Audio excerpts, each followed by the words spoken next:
Diane, environmental experts hired by the families went into the attics of homes where these kids lived and died. Today's testing focused on dust. The environmental team carries gear inside the Clyde home of Trina Donnersbach on South Mulberry Street. She's the mother of Shyla, who was diagnosed with cancer at the age of 18. Shyla died 4 years later.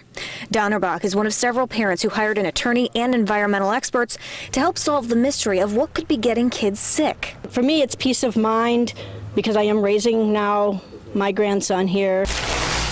Joel Hebden got in hazmat gear and climbed up to the attic. He's based out of Salt Lake City and says he's dealt with Superfund cases for more than 3 decades. Hebden is collecting dust, calling it a footprint of pollutants. We're looking for a historical cross-section of dust.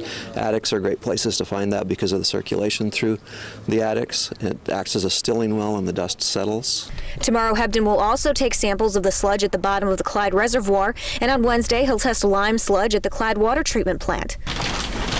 But today, he's focusing on vacuum and swipe samples of attic dust to see what people have been breathing over the years. We'll be looking for pretty much anything but heavy metals and PCBs primarily. For years, the state EPA did environmental testing and found no known cause for the high childhood cancer rates. And just last year, the U.S. EPA found high levels of PCBs and other toxic metals in the soil at the old Whirlpool Park in Green Springs, just outside of Clyde. That site will soon undergo deeper testing. Why do this yourselves? Do you not trust those answers? Well, obviously the EPA has budgetary and political constraints. These dust tests are different from what's been done in the past. The results are expected to be ready within the next 3 weeks. But it's just finding the answers, knowing, did something cause this that could have been avoided, or is this just part of life and crap happens. So today, the environmental expert hired by the families went inside the water treatment plant here in Clyde to take a sample of lime sludge. The superintendent of the Clyde water treatment plant allowed 13 ABC inside secure rooms. If one breaks down, you got another. To see what happens before water gets pumped to the water towers and eventually to homes in the community. If you could track one piece of water as it came through from where it enters the plant to where it would pump out is 7 to 8 hours. We get in there, we get that all out and scrape that out. It's well managed. I mean, I'm impressed. They do a good job. It's clean, which is 90% of my judgment criteria. Joel Hebden is the environmental expert hired by families in the Clyde Cancer Cluster. On Monday, he climbed up into the attics of homes where kids lived and died to collect samples of dust. Today, he's collecting lime sludge from the water treatment plant. 3 ounces is all he needed. The lime sludge collects pollutants, contaminants, and they drop out of the processing, the drinking water processing system right here, so we can get a concentrated sample in one location. Lime is commonly added in water treatment across the country. It helps balance the pH and soften the raw water that comes in from the reservoir. The lime sludge then gets filtered out in the cleansing process and put back in a basin behind the plant. It's about 10,000 gallons a day. Dirt, sand, algae in the reservoir, and things we don't want to talk about that come from fish and birds and everything. Just like the dust, Hebden will analyze the lime sludge looking for carcinogens, PCBs, and other toxic metals. Results are expected within the next 3 weeks. Workers do their own testing regularly inside the facility, but If there's something here that we don't know about, I want to find out. I don't believe there is, but this will just eliminate more things for the families. I understand how they feel, and if they were mine, I would try to find everything I could to get to find out what it is. If you want to go in there, you can. For the family's attorney, negative results would narrow down the list of what could be causing the cancer cluster. And that's not a bad thing. We don't want the Clyde water system to be polluted in any way. We just thought, as a matter of due diligence for both the families and the community, that we should test it. Attorney Alan Mortensen says he is pleased to announce that nothing significant was found in the samples taken here at the Clyde water treatment plant, which is good news for the community. However, he is not yet releasing the test results of the dust samples taken from the attics of several homes. We want the truth. Warren Brown's daughter, Alexa, died from cancer. After years of finding no answers, he and other parents in the Clyde area took matters into their own hands. Last month, 13 ABC was the only news outlet allowed inside the Clyde water treatment plant when the environmental expert hired by the families took a 3-ounce sample of lime sludge. Today, the family's attorney announced that sample tested clean of carcinogens. However, he's staying quiet on the dust sample results, only calling them significant and important. We are proceeding very cautiously with the raw data that we do have, as we do not want to rush to judgment and harm anybody. Mortensen would not comment on if PCBs were found, only saying the dust results will next be forwarded to the U.S. and state EPA and undergo further analysis. We don't want it to be used in an improper way or an improper fashion. It appears Mortensen is holding back because about a week and a half ago, a different group of families filed a $750 million class action lawsuit against Whirlpool Corporation, the former owner of the old Whirlpool Park property in Green Springs. That's where last year the U.S. EPA found evidence of toxic sludge buried 9 feet deep. They have filed suit prematurely and opportunistically. Brown says he and the other families of kids who have died will wait to see results of the deeper EPA testing at the old Whirlpool Park site in the next few months before taking legal action because there's not yet a causal link. If the truth in fact comes in the form of $10 million or $10, it does not matter. We want to know why, who, and what caused a quote-unquote statistical anomaly. The focus for the past 6 months has been on evidence of toxic sludge called PCBs. Crews found them buried at Whirlpool Park. 13 ABC's Christine Long has been digging through records to show you what else the EPA found. Christine.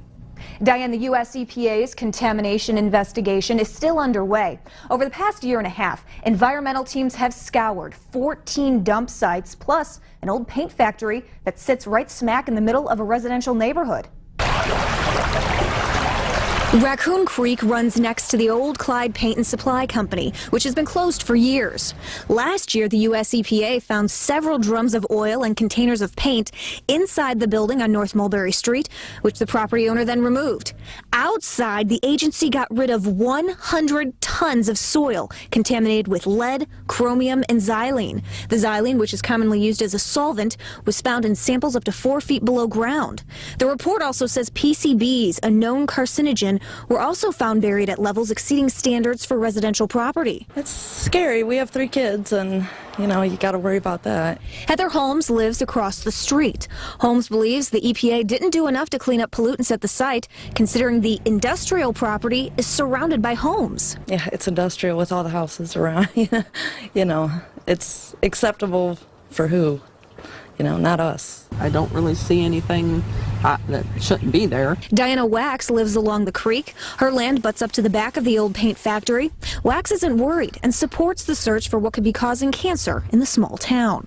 I don't know, I'm hoping that they find something. So far, it doesn't seem like it's gone very, very far as answers for it. We have reached out to the U.S. EPA with questions about the assessment of the former Clyde Paint and Supply Company site. However, representatives with the U.S. EPA have denied our request for an interview. After passing alongside the Clyde water treatment facility and going directly under the current Whirlpool manufacturing plant, Raccoon Creek then borders the Clyde City dump, which closed more than 40 years ago.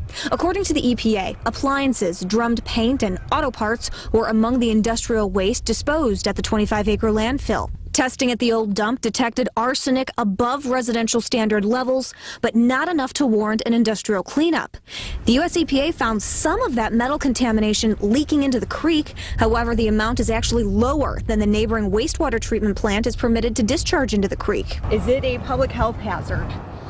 No, I would say not. The Clyde city manager says the city will install a drainage tile at the dump, even though the U.S. EPA determined no further action is needed. We are working with the Ohio EPA to divert some of the groundwater, clean groundwater from the east from making its way through the landfill and causing the leachate problems.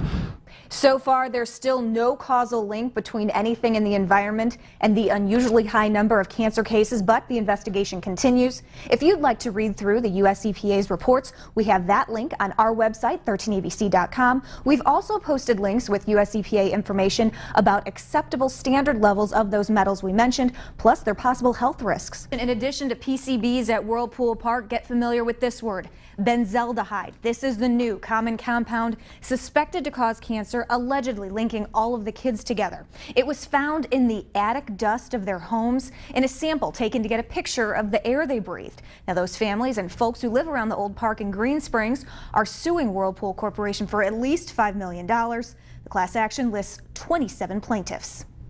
We're turning the heat up. Steve Keller's 6-year-old grandson Cole died from cancer 6 years ago. Keller is in the group of people suing Whirlpool Corporation for wrongful death and property damage. The problem is that corporate America does not see the Alexas of this world. Warren Brown lost his daughter Alexa in 2009. The Clyde dad says he's keeping a promise he made to Alexa on her deathbed. The only matter by which the Whirlpools of this world can be held accountable and forced to fix the unhealthy situations that they have had a hand in producing is by hitting them in their pocketbooks.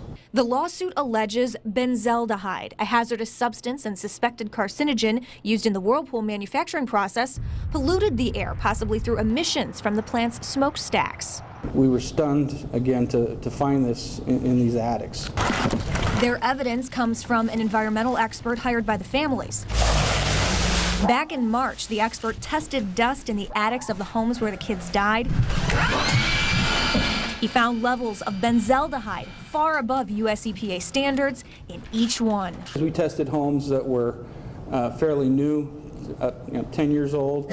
We tested a home that was 110 years old, and they all had Benzaldehyde at the same level. It's pretty much wiped out financially everything that I've ever had. Larry Ross Jr. is in remission after doctors diagnosed him with kidney cancer and leukemia. The 52-year-old is a plaintiff because he lives near the old Whirlpool Park, 5 miles outside of Clyde in Green Springs. That's where the U.S. EPA last year found evidence of toxic sludge, PCBs, buried 9 feet deep. He says when he was a kid, he would swim there every weekend. What I'd like to see just come out of this is whoever's the cause is to get things cleaned up. I don't want anybody to have to go through what I've been through. A spokesperson for Whirlpool Corporation released a statement saying, "We will vigorously defend Whirlpool, its employees, and the community against these allegations. Whirlpool has been a part of the fabric of the Clyde community for more than 60 years, and we remain committed to acting responsibly." We will defend ourselves as a company, as we should. We've got 3,000 reasons to do that. Whirlpool Corporation Vice President Jeff Knoll sat down with 13 ABC as the company starts digging for answers at the former Whirlpool Park site with oversight by the EPA. It's a very expensive process. It's very rigorous. It's very precise. It's following the science. And we'll be conducting over 300 samples and installing 12 monitoring wells. Whirlpool Corporation bought the property back in the 50s and operated it as a park for employees, their family, and friends until the company sold it to the Abdu family in 2008. Last year, the U.S. EPA found evidence of PCBs, possible toxic sludge, buried underneath the old basketball court. We've reviewed all of our records. We never knowingly approved or authorized anyone to place materials on that site that were inappropriate. Since then, families in the Sandusky County area filed 2 class action lawsuits against Whirlpool Corporation, alleging wrongful death and loss of property values.